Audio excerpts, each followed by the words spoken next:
3:47 p.m. Strait of Hormuz. There are places on Earth where history feels heavy, where every ship that passes through is carrying more than cargo, where one wrong decision can ripple across the entire planet. The Strait of Hormuz is one of those places. At its narrowest point, it is barely wide enough for two modern warships to maneuver safely. One mistake, one miscalculation, and there is nowhere to run. On this day, under a relentless afternoon sun, 3 American destroyers entered that corridor. USS Gravely, USS Mason, USS Leon. Their mission was simple: escort commercial oil tankers through international waters, protect lawful shipping, keep the global economy moving. Nothing dramatic, nothing provocative, just routine. But the Strait of Hormuz has a long memory, and Iran had been preparing for this moment for years. The setup: by mid-afternoon, the convoy was deep inside the strait. Oil tankers stretched behind the warships like slow-moving giants. Steel hulls packed with millions of barrels of crude, each one worth hundreds of millions of dollars. To the north, Iranian coastline. To the south, Iranian islands. Rocky terrain, hidden launch sites, hardened bunkers. Fast attack boats hugging the shoreline. From above, everything looked calm. But beneath the surface, something had already changed. Inside Iranian command centers along the coast, officers were watching live radar feeds, tracking every mile of movement, measuring speed, spacing, reaction time. This was not harassment. This was not signaling. This was an ambush, and the American ships were sailing directly into it. At 3:12 p.m., U.S. signals intelligence picked up a spike in encrypted Iranian communications. Short bursts, repeating patterns, multiple units talking at once. That alone was unusual. Minutes later, radar analysts aboard USS Gravely noticed something else. Iranian coastal radar systems were coming online in sequence, one after another, like lights turning on down a hallway. Captain Michelle Rodriguez stared at the display. This wasn't routine monitoring. This was coordination. She ordered the ship to a higher alert level. Weapons crews moved to stations. Missile cells were powered up. Radar arrays began full rotational sweeps. On USS Mason and USS Leon, the same thing was happening. No alarms yet. No missiles in the air.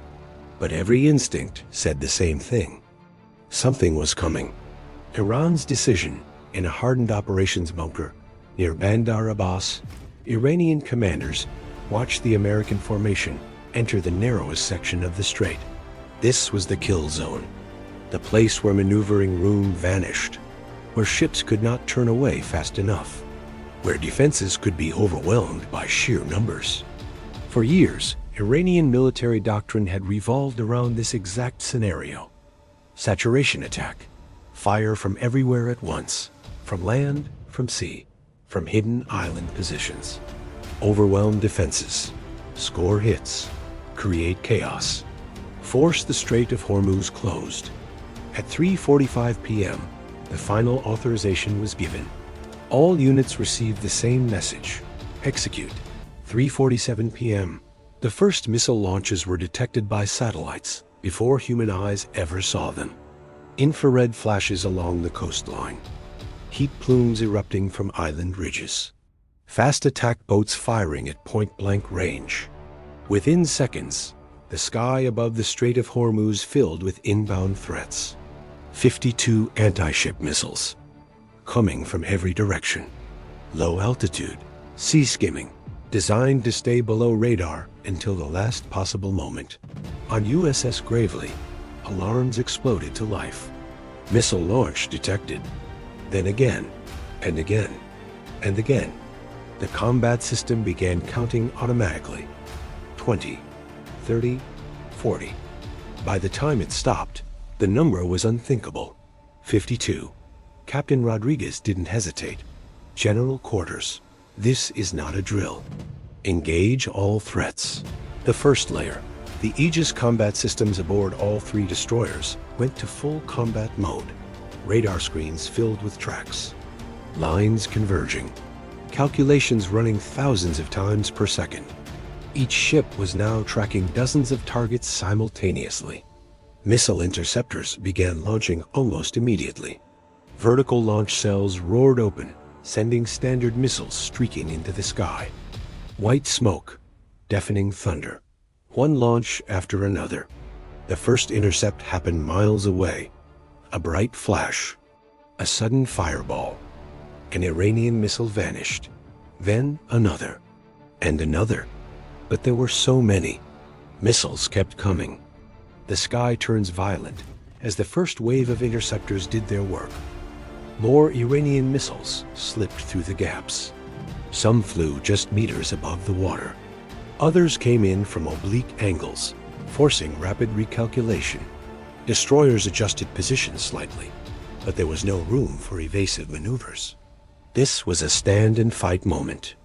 Rolling airframe missiles launched next, smaller, faster, designed for close-in defense. Explosions erupted across the sky. The Strait of Hormuz became a chaos of fire, smoke, and falling debris. Fragments slammed into the water around the ships. Still, missiles were getting closer. Too close. Final seconds electronic warfare systems activated. Chaff burst into the air, creating false targets. Jammers screamed across the spectrum, trying to confuse guidance systems. Several Iranian missiles lost lock and plunged harmlessly into the sea. But not all. 4 remained. 4 missiles. Seconds away, the final defense layer came online. Phalanx CI systems spun up. 6 rapid-fire guns across the 3 ships unleashed walls of metal into the air. The sound was deafening. 1 missile disintegrated mid-air. Another exploded in a fireball just beyond the formation. A third vanished in a flash of sparks. The 4th broke through. It slammed into the water just off USS Gravely's hull. The explosion sent a column of water and shrapnel across the deck. The ship rocked violently. For a moment, no one knew if it had been hit. Then the damage reports came in. Minor hull damage. 3 sailors injured by debris. Propulsion intact. Weapons systems operational. The attack was over. All 52 missiles defeated. None of the ships sunk. But the real story was just beginning. While Iranian missiles were still in the air, American response forces were already moving, because the destroyers were never alone. 45 minutes away, a U.S. carrier strike group had been on standby.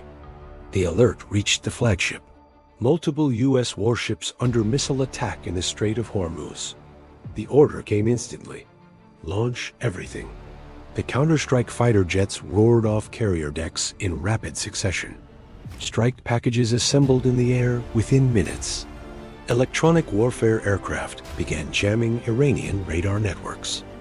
Attack helicopters already airborne were redirected toward Iranian fast attack boats attempting to flee.